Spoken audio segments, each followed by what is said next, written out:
Hello guys and welcome back to our home studio. I hope you all are doing well. In today's video we are going to check out all the best and the popular bikes under 1.5 lakh budget. So in India the 1 lakh to 1.5 lakh budget has the maximum amount of bikes available.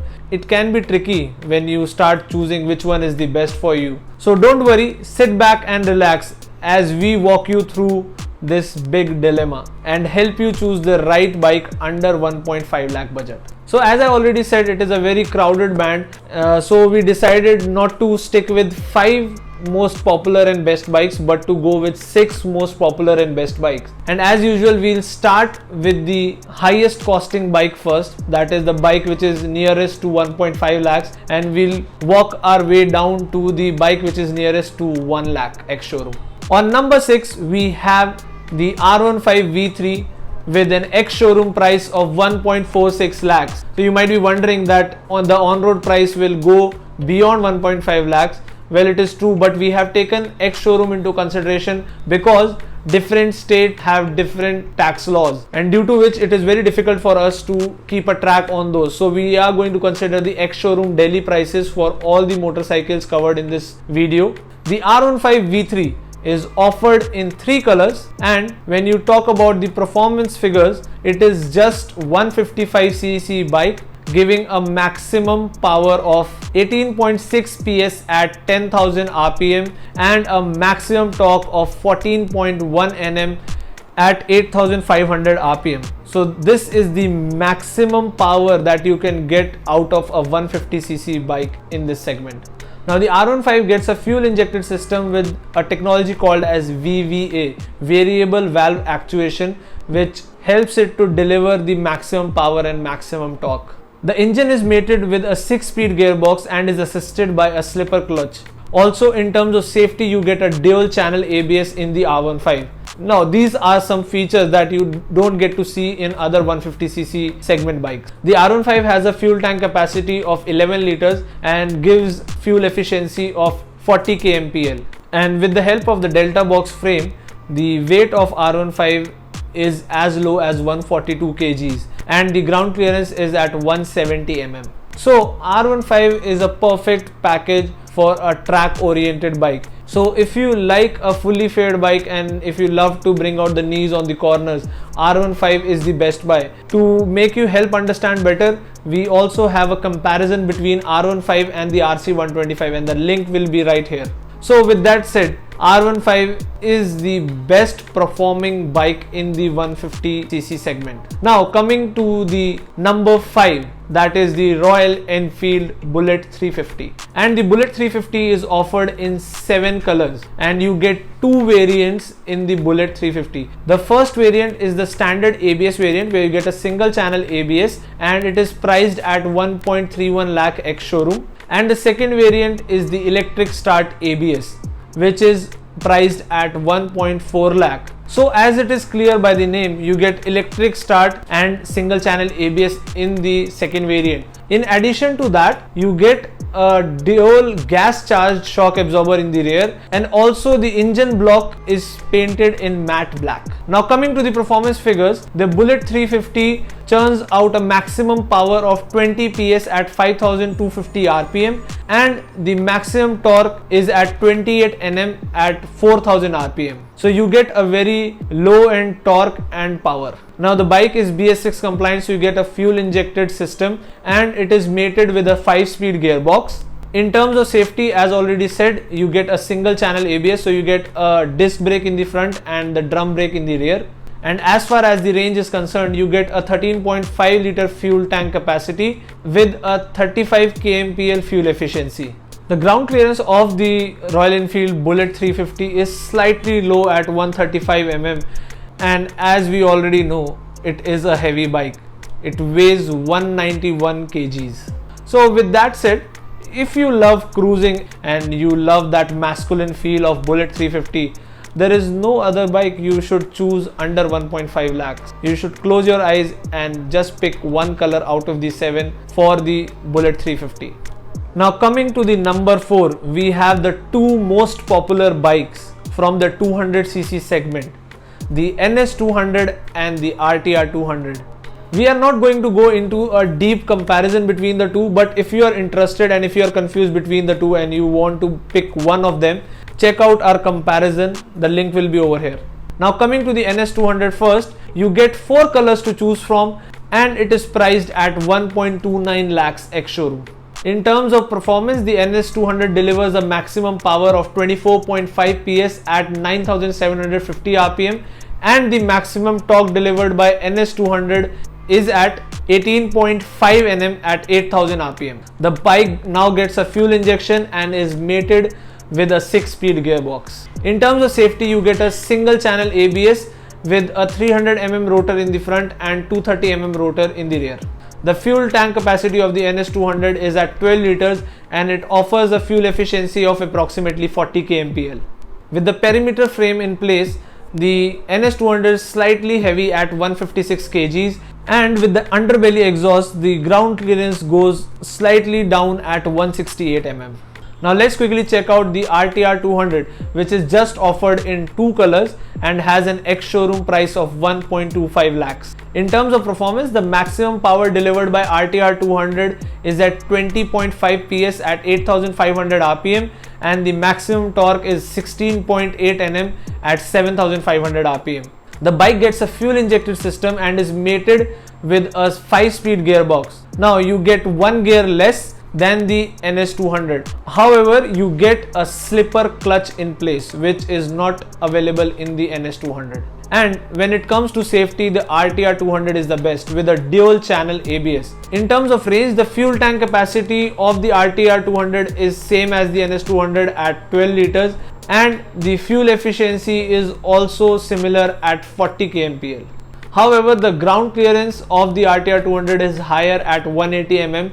Also, the weight is lesser at 153 kgs. So RTR200 is all in all a lighter bike with a slightly less performance but has good amount of features. And when you talk about the features, the RTR200 also gets a Bluetooth connectivity.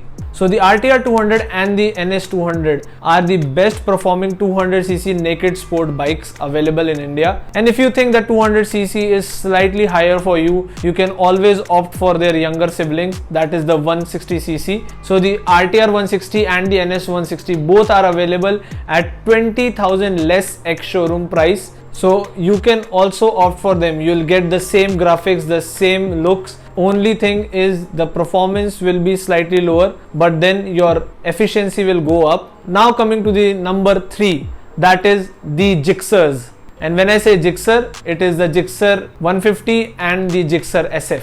Now both the Gixxers are powered by a 155cc BS6 compliant FI motor, and the maximum power generated is 13.6 PS at 8000 RPM and the maximum torque generated is 13.8 Nm at 6000 RPM.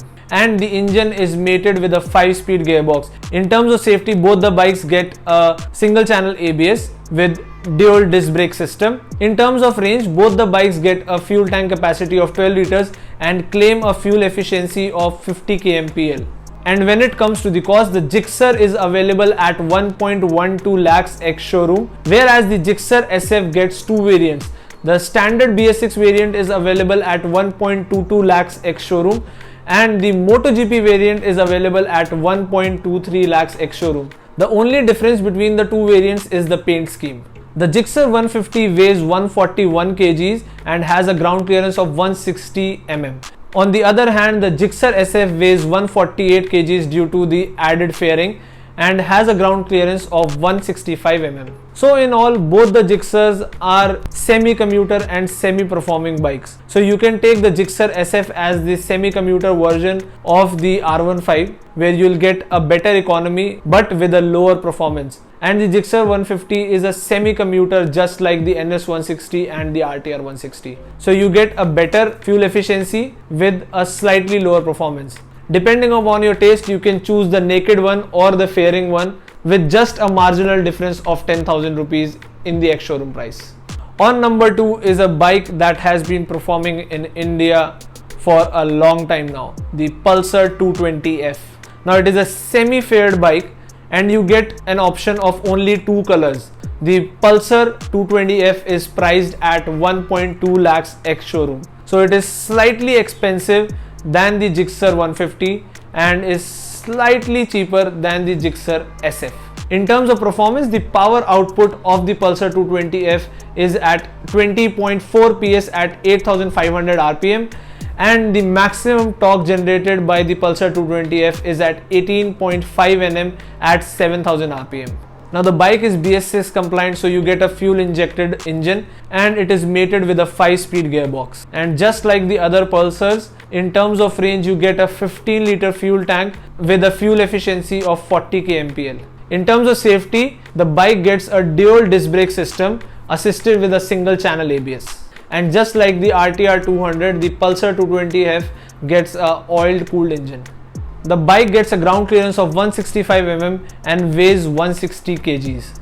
In all, the Pulsar 220F is slightly more aggressive and powerful than the other Pulsars, and you get a decent fuel efficiency. So I can say with the Pulsar 220F you can do many things, like you can use it for commuting also, you can use it for highway cruising also, you can even actually take it off-roading. Now coming to the number 1. Now it is not as per the rating, but it is the cheapest bike available in this budget. Any guesses? Well, it is a very renowned bike. You said Yamaha? Yes. It is the FZS version 3 with an ex-showroom of 1.03 lakhs. So it is almost touching the 1 lakh ex-showroom mark. The FZS version 3 is available in 5 colors and is a very decent and very good 150cc commuter as well as a performing bike. Now with the revision 3, FZS has a good performance figure, has a good mileage and is decent in terms of safety, and it is very pocket friendly. So it generates a maximum power of 12.4 PS at 7250 RPM, and the maximum torque delivered by FZS V3 is 13.6 Nm at 5500 RPM, which is a very decent low end torque. Now the engine is fuel injected and is mated with a 5-speed gearbox. You get a fuel tank capacity of 13 liters with a fuel efficiency of 45 kmpl. In terms of safety, the FZS gets a single channel ABS with dual disc brake system. The engine is air cooled and the complete bike weighs at 137 kgs. The ground clearance of the FZS is 165 mm. So as I already said, it is a very good commuter with a very soft and cushionier seat and a very soft monoshock. Along with that, it gives you a decent mileage and a decent performance on highways, and it has been the midship since 2008.